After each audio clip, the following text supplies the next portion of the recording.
Next topic है physical properties of metals and non metals. तो सबसे पहले जो प्रॉपर्टीज आती है वो है फिजिकल स्टेट, मतलब मेटल्स और नॉन मेटल्स का फिजिकल स्टेट क्या होता है। तो मेटल्स का जो फिजिकल स्टेट होता है they are generally solid at room temperature, मतलब मेटल्स जो होते हैं वो रूम टेम्परेचर पे सॉलिड होते हैं एंड क्रिस्टलाइन इन नेचर, और इनका नेचर जो होता है वो क्रिस्टलाइन होता है। Example aluminium, magnesium, copper etcetera, ये सारे कुछ एग्जाम्पल है मेटल्स के। एक यहाँ पे आप एक्सेप्शन देखोगे मरकरी का। Mercury exist in liquid state eight room temperature. वैसे तो सारे मेटल्स जो होते हैं वो रूम टेम्परेचर पे सॉलिड होते हैं, बट एक्सेप्शन में मरकरी है जो कि रूम टेम्परेचर पे भी लिक्विड होता है।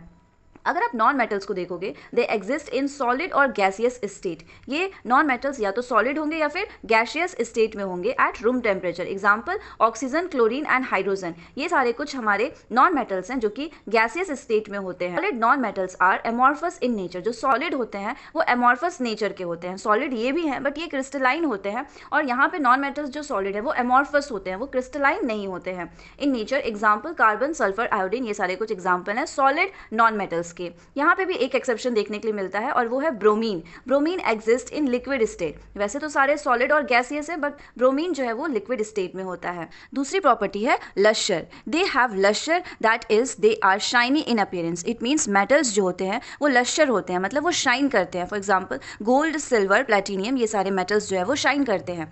दे lack lustre. Non metals shine नहीं करते हैं, that is they are not shiny in appearance. Example में आप देखोगे क्लोरीन, हाइड्रोजन, सल्फर, ये सारे जो है वो शाइन नहीं करते हैं। कार्बन, अगर कार्बन चारकोल के फॉर्म में है तो ये भी शाइन नहीं करता है, बट यहाँ पे भी एक एक्सेप्शन आपको देखने के लिए मिलता है। Exception that show lustre are iodine and carbon. Iodine और कार्बन दो एक्सेप्शन है जो कि शाइन करते हैं, बट कार्बन अगर ग्रेफाइट और डायमंड के फॉर्म में होगा तभी वो शाइन करेगा। अगर कार्बन चारकोल के फॉर्म में है तो वो शाइन नहीं करेगा, और आयोडीन शाइन करता है। Sodium loses its lustre when expose to air. Sodium जो है वो शाइन तो करेगा, लश्यर है, बट जब भी इसको आप एयर में एक्सपोज करोगे तो ये जो लश्यर प्रॉपर्टी सोडियम की है वो लूज हो जाएगी।